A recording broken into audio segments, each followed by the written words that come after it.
Break के बाद आपका स्वागत है। करीब 36 अंक नीचे निफ्टी अभी कामकाज कर रहा है। सेंसेक्स 150 अंक नीचे और निफ्टी बैंक 180 अंक नीचे कामकाज कर रहा है। हम बातचीत कर रहे थे सिंजिन की मैनेजमेंट से।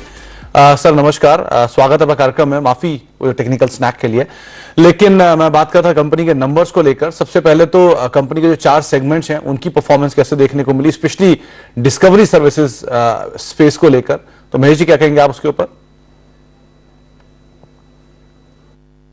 बहुत बहुत धन्यवाद अच्छे रिजल्ट्स को पहचानने में।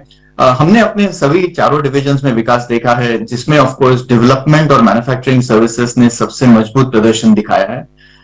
और प्रदर्शन का नेतृत्व उसमें भी अगर देखा जाए तो मैन्युफैक्चरिंग के जो बायोलॉजिक्स डिवीजन है उसका सबसे ज्यादा योगदान रहा है। जबकि डेडिकेटेड सेंटर्स ने भी ठोस प्रदर्शन दिखाया है। हमने डिस्कवरी सर्विस में भी अच्छी वृद्धि देखी है।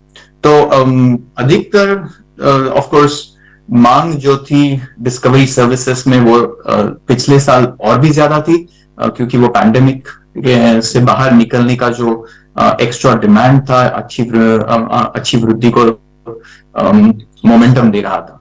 ऑफ कोर्स अब जैसे हम जा रहे हैं सीआरओ से सीडीएमओ, इसलिए मैन्युफैक्चरिंग का और डेवलपमेंट का भी काफी अच्छा योगदान रहा है।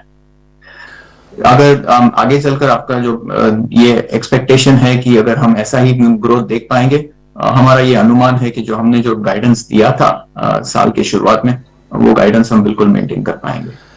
तो महेश सर, अच्छी बात है गाइडेंस आप मेंटेन करोगे, लेकिन स्टेलिस स्पेस को लेकर, स्टेलिस के लिए आप क्या कहना चाहोगे? क्या कंट्रीब्यूशन रहा और कैसा कंट्रीब्यूशन गोइंग फॉरवर्ड वहां पर हम एक्सपेक्ट कर सकते हैं? तो थोड़ा सा मैं स्टेलिस के एक्विजिशन के बारे में पहले बता दूं। स्टेलिस का जो हमारा एक्विजिशन है वो बायोलॉजिक्स मैन्युफैक्चरिंग के लिए है। ये इस वजह से है क्योंकि हमारा जो एग्जिस्टिंग प्लांट था उसमें हमने पूरा ऑक्यूपेंसी देखा है।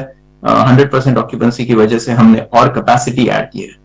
ये कैपेसिटी दोनों ड्रग सब्सटेंस यानी कि जो एपीआई होता है बायोलॉजिक्स का इक्विवेलेंट, उसके लिए है और ड्रग प्रोडक्ट के लिए है। जो ड्रग सब्सटेंस की जो कैपेसिटी है उसे थोड़ा मॉडिफिकेशन करना पड़ेगा, क्योंकि ये जो स्टेलिस की फैसिलिटी थी वो वायरल वैक्सीन के लिए बनाई गई थी। हम उसे मोनोक्लोनल एंटीबॉडीज और प्रोटीन्स के लिए इस्तेमाल करेंगे, जिसकी वजह से कुछ समय लगेगा जबकि ये मॉडिफिकेशंस होंगे और उसके बाद इसका रेवेन्यू कंट्रीब्यूशन आएगा। तो इसका रेवेन्यू कंट्रीब्यूशन इस साल में तो नहीं आएगा, पर नेक्स्ट ईयर में जरूर आ जाएगा। महेश सर, मैंगलोर इकाई को लेकर आपको यूएस एफडीआई क्लियरेंस मिला है, क्या बेनिफिट्स इस पे हम एक्सपेक्ट कर सकते हैं आने वाले तिमाही में? कैसे इसको हम रीड करें? ये भी एक्चुअली बहुत खुशी की बात है हमें कि हमें मैंगलोर फैसिलिटी में यूएस एफडीए का नॉड मिला है। अगर यूएस मैंगलोर फैसिलिटी देखी जाए तो वो केमिकल एपीआई के लिए बनाई है हमने, और इसके लिए जो ग्राहक आएंगे उन्हें ये US FDA stamp of approval का बहुत महत्व होता है।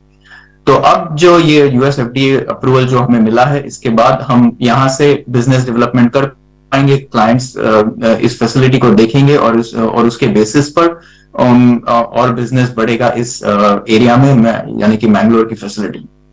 ये जो है वो लॉन्ग टर्म मैन्युफैक्चरिंग कॉन्ट्रैक्ट्स के लिए होती है, तो ज्यादातर समय लगता है कि निगोशिएशंस में देखने में, क्योंकि ये लॉन्ग टर्म कॉन्ट्रैक्ट्स होते हैं। तो यहां से अब ये प्रोसेस शुरू होगा।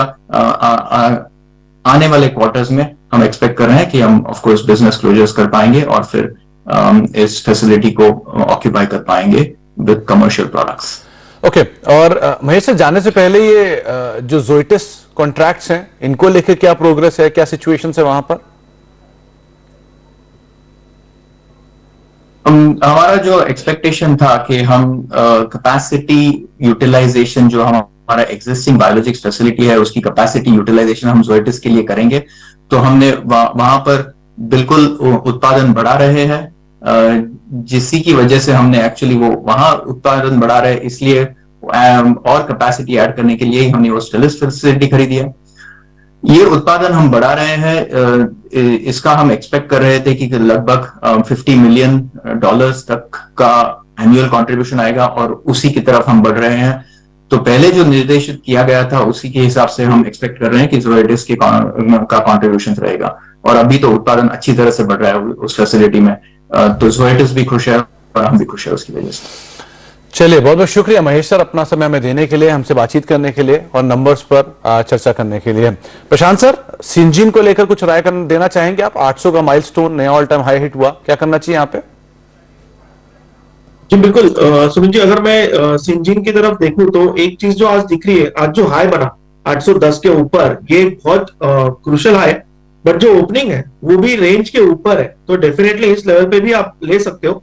और आज का डे लो यानी 768, इसके जस्ट नीचे तो 760 आपका स्टॉप लॉस होना चाहिए। क्वांटिटी आप वो हिसाब से प्लान करो क्योंकि कैश में, और मुझे लग रहा है ये अगर आज का डे हाई क्रॉस हो जाए 812-13, तो ये कंफर्टेबली 840, 45, 50 के लेवल भी दिखा सकता है। ओवरऑल जो ओपनिंग है वो रेंज के ऊपर होने की वजह से मैं ज्यादा बुलिश हूं। दूसरी चीज जो नजर आ रही है, अगर हम अभी का 3 घंटों का वॉल्यूम देखें तो ऑलमोस्ट पिछले 3 महीनों के डेली चार्ट के वॉल्यूम से भी ज्यादा है।